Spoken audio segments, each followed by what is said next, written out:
focus. Okay. Oh man, that was like the longest one yet. I am so excited to be filming this video today. I tried to film this probably 3 weeks ago now, but I ended up filming a different video instead. So today we are going to be talking about Christian convictions that I have. I don't know why I said it that way. It's just convictions that I have, and this is actually really perfect. So one, someone commented down below in one of my other videos to talk about this. So yay to that person if you're watching.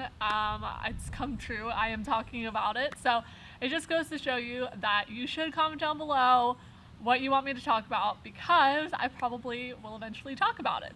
They also want me to talk about personal sins I have struggled with, and I'm not going to do that today. May never do that, who knows, but not today. We're doing the convictions, and it's also really perfect because I do a little Bible study with my mom, and we're going through Romans, and we just finished Romans 14.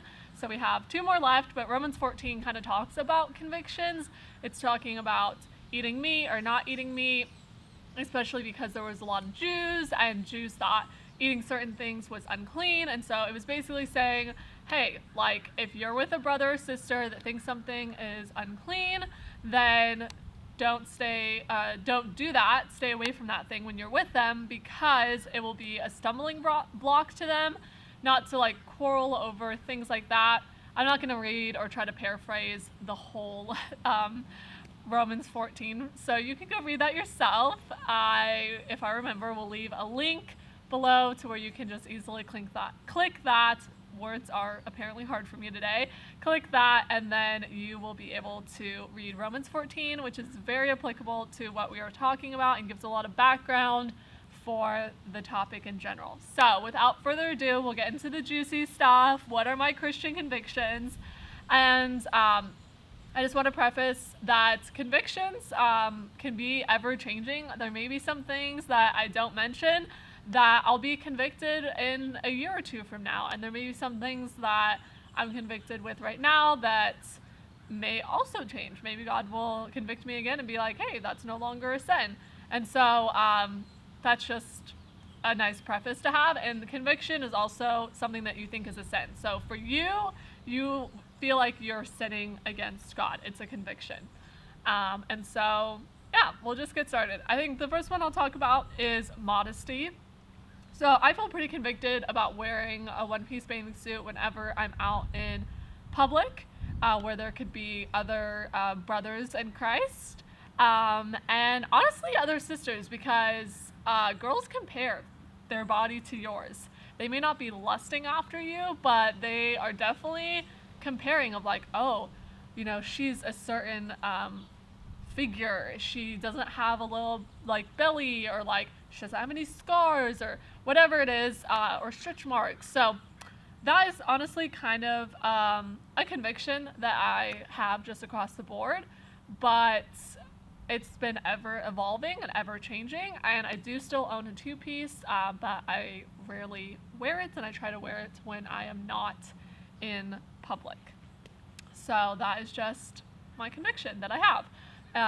And then another conviction with the whole modesty thing is just not showing my stomach in general, trying to have shorts that are modest and tops that don't have a lot of cleavage or anything like that. Again, it's just like respectful to, I think, everyone involved, and you know, it's not making girls feel insecure about their bodies, or you know, if they're with someone, like thinking that their guy could be lusting after you, or for the guys, for them to be lusting after you or causing them to stumble. And so just things like that I just feel convicted by. I also feel most confident when I am dressing modest, because I feel like I can be myself and be free and not worried about anything showing or anything happening, or it's just nice. It's freeing to me when I live within inside of my convictions, because it's not giving Satan the power to have a hold over me. And so that, I think, is the most freeing aspect of it. So then I would say with drinking, that has definitely evolved over the years. If you asked me maybe 5 years ago, before I turned 21, I would have had a different answer. And even if you asked me maybe a year ago. So I do like the taste of some alcohol. I didn't love the taste of any alcohol that I tried before. Maybe that's because I wasn't trying good alcohol, who knows. But I will have like a beer at a social gathering. I feel pretty convicted not to have alcohol in my house and not to pay for alcohol. I was like, what was I trying to say? Yeah, not to pay for alcohol and not to have it in my house, just because I know how easily it is to fall into addiction, and I personally feel like I have potentially an addictive personality, just like being addicted to coffee and like television and things like that. Definitely want to like check myself and be like, okay, I was always like super aware from a very young age. Like I've dealt with a lot of grief and stuff like that, and I know when people go through a lot of hard times and emotions that they don't know how to deal with, it's really easy to turn to something to want to numb it. And so that's what I did with television, and other things as well. And so I just don't want to go there with alcohol. And so, yeah, I know people who had parents who had alcoholic parents, and that is just devastating. So alcohol is a big one, but I don't feel convicted enough to say it's a sin to drink it. Definitely a sin to be drunk, but that's my alcohol conviction. I'm trying to think of what else. I feel pretty convicted on a lot of health stuff of what we put inside of our bodies and put on our bodies. So that I definitely don't always stick to 100%, but when I do fall out of it, I do feel like gross or that something is wrong or I'm not living within what God wants for the temple that is my body. So that's a pretty big conviction that I have, that's ever growing and changing. Is just like the things that I surround myself in my environment, like different products and things like that, and then what I put in my body directly. So things I put on my body or on my skin, and then in my body I feel pretty convicted on, and it's like a slow process that I'm learning about and making changes, but knowing that my body is a temple and that I should steward it well, and that it's a temple of God, I should honor it as such, and not just be like flippant and complacent with it. I definitely feel convicted about certain TV shows now that I didn't before. Anything very sexual or crude, anything super violent, basically just anything rated R, even PG-13 nowadays. I definitely want to make sure that they're not dishonoring to the Lord, and this is so cheesy, but imagining if Jesus was sitting next to me watching the show, would I want to turn it off, fast forward, like kind of curl up in a ball? How would I feel about it? Try to justify it, whatever it is, whatever that emotion that you feel. If it's something negative like that, probably shouldn't be watching it. And so I think people can get really weird about entertainment because it's so normal that if someone feels convicted about watching a certain television show or movie, it's like, oh, they're a party pooper, or like, why are they so serious? Why can't they just have fun? Why are they so uptight? And it's like, it's not the attitude we should be having as brothers and sisters in Christ. That person shouldn't be saying like, oh, it's a sin for you to be watching this, but they should humbly, if they're in a group, be like, hey, I feel convicted about watching this, I'm gonna go leave, or something like that. And then as a brother and sister in response, you shouldn't be like, okay, bye. You should be like, oh, like, I'm so sorry that this is a conviction for you and it feels like a sin. Like, we'll change the channel. Like, what do you want to watch? What do you want to do? Like, how can we accommodate you? Because you don't want to break fellowship with that person, and unfortunately a lot of people do. So that's just honestly just really sad. Same with music, same can be applied with music, and things like that. And again, we all have different spectrums. There might be TV shows or music that I listen to that some people will think is a sin, and then some people may be listening to TV shows or music that I think is a sin, and it changes. It's different for different people, and just giving people that grace, I think, is what's so beautiful that Romans 14 talks about. It's like, criticize or judge with love and not with condemnation in it, and not this like negative putting down attitude, but wanting to build up and encourage, I think is the way to go about it. So if you feel convicted in something, you know, you can share it and try to encourage others in that, but you don't have to put them down. So I feel pretty convicted about not going on birth control. That would feel like a sin to me. Again, it kind of goes in that realm of like things I put in my body and on my body.